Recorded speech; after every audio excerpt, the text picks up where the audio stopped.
Before scanning or copying from an HP DeskJet 3700 series printer, you must properly load your document or photo into the scanner.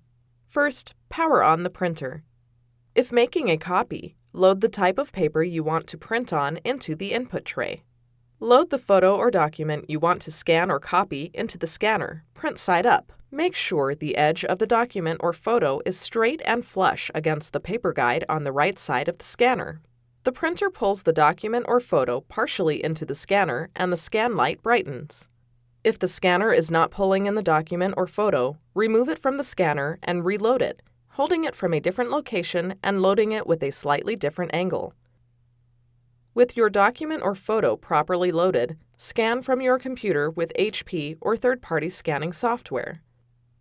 Make copies of your document or photo by pressing the Start Copy Black or Start Copy Color button on the printer control panel. To increase the number of copies, press the button the same number of times as the number of copies you want to print. The printer scans your document or photo and prints the copy. Before heading ahead into the video, in case you are facing any issue with your Netgear range extender device, get in touch with our Netgear experts. Thanks for watching, and don't forget to smash that like button and hit the subscribe button so that you don't miss any of our videos, and in the case face any problem, get in touch with the experts.